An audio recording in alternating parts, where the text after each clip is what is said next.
berikan sekarang pada Pak Lukman Nurrohim. Monggo, Mas Lukman. Oke, baik. Assalamualaikum warahmatullahi wabarakatuh. Alhamdulillah, terima kasih atas kesempatan diberikan oleh Pak Timam Abror. Jadi, saya tadi menarik apa yang disampaikan oleh Prof. Suteki, ya. Yang terkait dengan pernyataan bahwa sebenarnya setelah demokrasi DAIS, ini sebenarnya nanti apa yang akan kemungkinan akan dimunculkan, sistem apa yang akan nanti kemudian diaplikasikan di dalam sebuah negara. Jadi saya kurang agak jelas menangkap sistem apa. Mungkin soalnya ada kata-kata yang sedikit misalnya aneh gitu ya, istilahnya ya mungkin. Karena saya di bidang ini Mbak ya. Nah, terkait khilafah. Apa Prof. Teki? Kekhalifahan. Enggak ada istilah tadi apa setelah demokrasi tadi ada oklokrasi. Oklokrasi. Itu siklus Polybios. Ya. Iya, itu maka saya tadi agak apa ya? Tadi nangkepnya ya betul ya, okay. Itu siklus Polybios. Oke. Ya, oklokrasi ya. Jadi ini terus terang saya baru dengar ini ya. Istilah ini menarik. Jadi saya menarik apa yang ini ya, saya akan menangkap dari apa yang disampaikan oleh Prof. Suteki tadi dan bagaimana kegusaran masyarakat kita khususnya ya di dunia muslim ini khususnya ya menangkap fenomena apa yang terjadi khususnya kita di negara Indonesia ini dan mungkin juga wawasan kita agak lebih luas ya global di seluruh dunia terkait khususnya di negara muslim. Yang sekarang ini melihatnya saya di dalam kebimbangan ya, terkait dengan demokrasi DAIS dan kemudian yang menarik di buku ini juga ada salah satu di halaman 13 di How Demokrasi DAIS ini juga disebutkan ketika masyarakat Venezuela yang saat itu diperintah oleh Presiden Chavez ya, yang sekarang terkenal sudah meninggal ya tahun 2012 kalau salah, itu pernah dilakukan karena sebelumnya terpilih.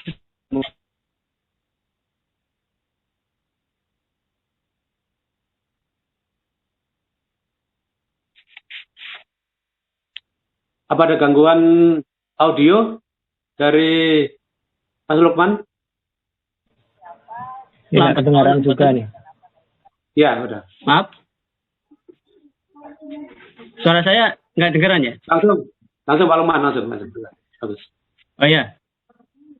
Jadi kemudian berubah menjadi otoritarisme. Kemudian dilakukanlah jajak pendapat. Bagaimana apakah masih masyarakat waktu itu ya di Indonesia dilakukan survei bagaimana pendapat apakah demokrasi masih berjalan di Venezuela waktu itu. Maka dari jajak yang menarik adalah dari skala 1 sampai 10 di mana 10 itu angka maksimal menyatakan bahwa masyarakat masih sepakat dengan demokrasi diadakan di Venezuela, maka di angka 50%. Di atas 50% masyarakat Venezuela mengatakan bahwa demokrasi mereka masih baik-baik saja. Nah, demokrasi Indonesia masih fine-fine saja. Ini yang menarik ya, bahwa dalam praktek lapangan sudah demikian otoritarisme dilakukan oleh Presiden Chavez di Venezuela, tapi masyarakat masih menganggap itu baik-baik saja. Dan mungkin kalau kita lakukan di Indonesia, mungkin ya, dengan kenyataan yang seperti kita alami sekarang ini, saya rasa mungkin survei itu juga mungkin hasilnya kurang lebih sama. Saya rasa mungkin sebagian masyarakat Indonesia yang mungkin sekarang kita lakukan survei, mungkin saya rasa mungkin masih menganggap bahwa demokrasi kita itu masih baik-baik saja. Mungkin gitu ya, sebagian masyarakat. Karena kita ketahui lah bahwa masyarakat kita itu yang pendidikannya ya kan masih pendidikan tarafnya ya, apalagi di pedesaan ya, bagi pedesaan masyarakat kita masih taraf pendidikan masih cukup rendah. Dan melihat seperti kondisi seperti ini, mereka ya sepertinya tidak ada suatu masalah. Yang penting iso mangan, yang penting bisa nyambut gawe, gitu ya, dapat gajian rutin, beli beras masih cukup, masih punya uang untuk beli beras, beli lauk, itu sudah senang masyarakat itu di bawah itu. Mereka tidak peduli demokrasi mau mati atau demokrasi baik-baik saja, mereka tidak peduli. Di masyarakat bawah sebenarnya pemikirannya sederhana sekali. Nah, ini kemudian menarik dari sisi kita, apalagi kita masyarakat Muslim ya. Di dalam khususnya di Indonesia, ketika kita melihat bagi kalangan menengah ke atas yang berpendidikan, tentu melihat bahwa fenomena demokrasi ini sebenarnya rusak dan secara orisinilnya itu sudah rusak dan memang merusak gitu ya. Sudah rusak gitu istilahnya tadi kan. Makanya bahwa seperti yang disampaikan oleh filosof Plato dan Aristoteles di awal lahirnya bayinya demokrasi lahir itu sudah menyatakan bahaya demokrasi ini sudah cacat sejak lahir. Jadi ibaratnya itu sudah cacat sejak lahir. Bahkan seorang sosiolog di Jerman, Herbert Marcuse, itu di abad 20 juga mengatakan bahwa demokrasi itu juga sebenarnya banyak malah lebih dikendalikan lahir akibat otoritarisme. Ini pendapat para sosiolog sendiri. Banyak nanti intelektual juga sebenarnya sudah disampaikan bahwa demokrasi itu sebenarnya sistemnya rusak dan merusak. Dan tadi sudah disampaikan tadi oleh Pak Dr. Fahmi Lukman, kemudian bagaimana rusaknya itu seperti apa, kemudian kalau kemudian dari sisi dibandingkan dengan dalam sisi fisiologis Islam sendiri, ya disampaikan oleh Pak Dr. Fakih tadi, bagaimana Islam itu memberikan perspektif yang baru yang selama ini mungkin kita pahami bahwa demokrasi itu berarti kedaulatan itu di tangan rakyat, sehingga seolah-olah kan memang pilar-pilar demokrasi di bahasa Muslim PT yang sampaikan ada buku ini dikatakan seperti kebebasan berpendapat, ya, kebebasan berusaha, kebebasan bahkan beragama, itu memang dijamin di dalam demokrasi.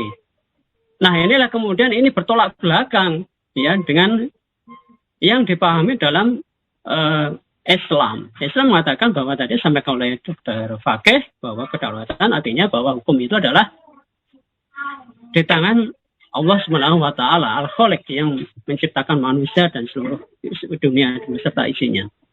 Ini yang kemudian harusnya menjadi perspektif kaum muslimin sekarang bagaimana menilai sistemnya sekarang. Nah, beberapa reaksi ya terkait saya kemudian ini menarik tadi apa yang disampaikan oleh Prof. Suteki. Ada satu buku juga yang kemudian ini saya sampaikan karangannya Dr. Reza Pankrus yang The Inevitable Caliphate, tanda tanya ya, ada tanda The Inevitable Caliphate. Ya.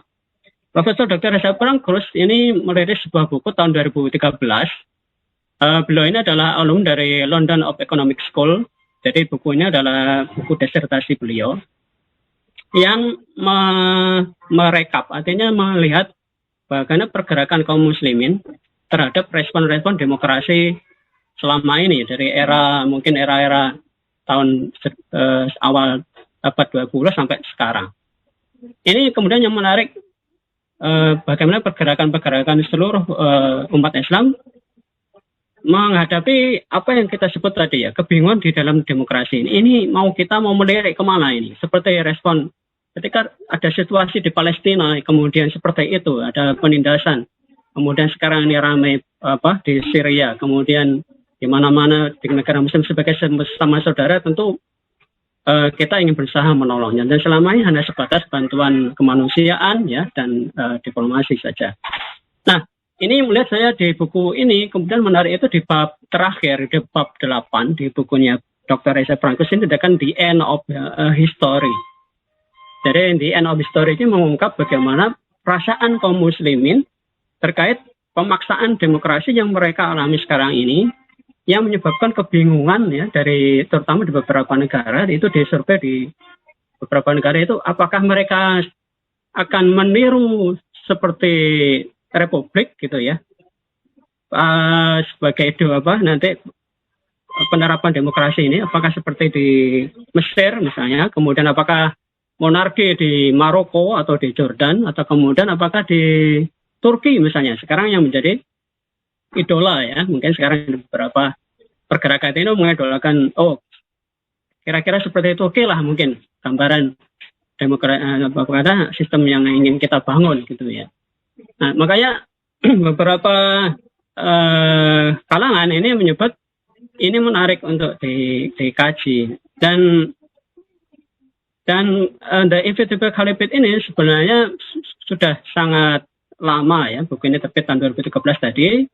Yang saya sebutkan tadi ini sebenarnya menggambarkan tadi bagaimana perasaan umat Islam yang sekarang ini sebenarnya demokrasi ini kan selama ini dipaksakan diterapkan di negara-negara Muslim khususnya.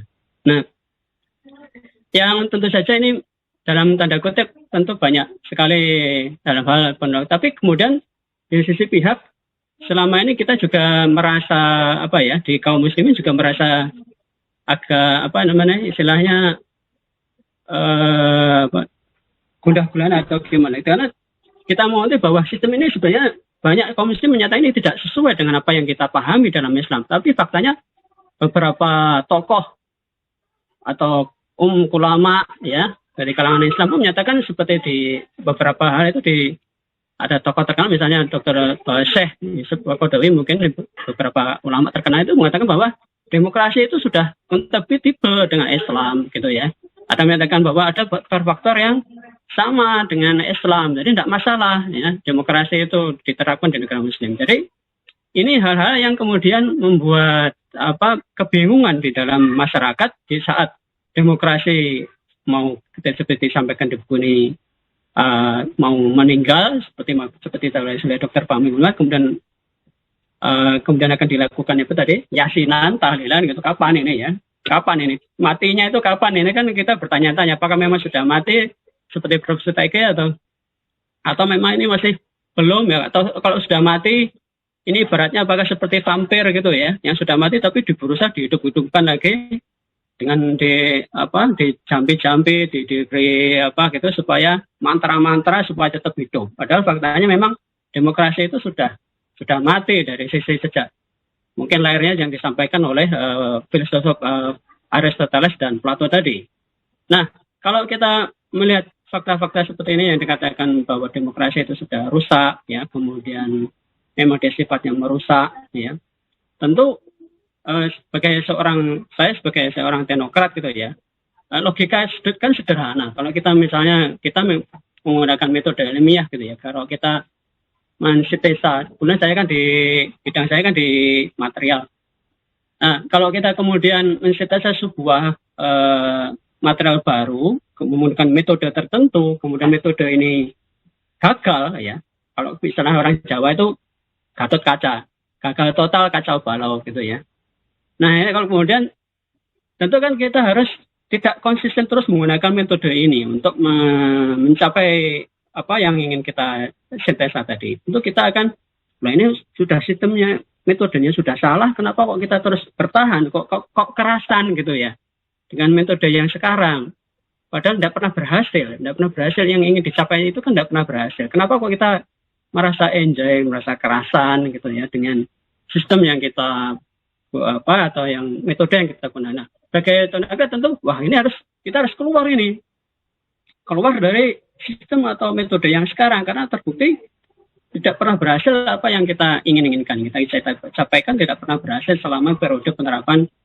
Nah, logikanya ini sederhananya seperti itu. Tapi faktanya yang kita lihat sekarang ini, tadi ya seperti saya sampaikan, seperti survei tadi di Venezuela pun mungkin bahkan Indonesia, bahwa meskipun gagal itu orang enjoy saja gitu ya, seolah-olah tidak terjadi apa-apa, atau mungkin merasa bahwa ini demokrasi fine-fine saja ya, mungkin karena ada fatwa tadi didukung oleh beberapa fatwa dari tokoh agama menyatakan bahwa tadi sampaikan demokrasi itu kompatibel dengan Islam ya, itu kan, atau mungkin mereka sudah merasa rusak nggak apa-apa lah, wes pokoknya sepenting aku sik somangan, aku sik penting nyambut gawe, masih bisa bekerja, masih dapat gajian, sehingga ya akhirnya ini menjadi sedikit membuat demokrasi itu tetap bertahan. Jadi saya melihat bahwa ketika buku ini kemudian di launching demokrasi Day, mungkin orang akhirnya berlomba-lomba, ya apa demokrasi itu tidak benar mati, akhirnya berlomba-lomba mungkin gitu ya, oleh Profesor Daniel Ziblatt sama Stephen Levitsky kayak tadi disebut, matinya loh ini disebutkan begini, sehingga mungkin orang gak apa-apa sekarang ya apa saran gak mati beneran. Mungkin orang-orang malah berpikir itu, padahal sudah jelaskan tadi sistem ini sudah rusak ya, bahwa sistem ini sudah rusak sejak lahir, sudah rusak dan menyebabkan kerusakan. Nah, tapi orang masih nyaman gitu. Ini yang menjadi pertanyaan sejak dulu ya bagi saya sendiri. Kenapa kok sistem ini sudah rusak dan merusak, tapi orang kok kenapa masih nyaman dengan sistem atau kolam yang kita tinggali sebenarnya. Bagi seorang Muslim, tentunya kita harus karena ini forum kita di forum jurnal Muslim, Pak Imam ya. Jadi ya frame perspektif kita harusnya juga harus dibawa ke sana, seperti disampaikan oleh Pak Dr. Fakih tadi.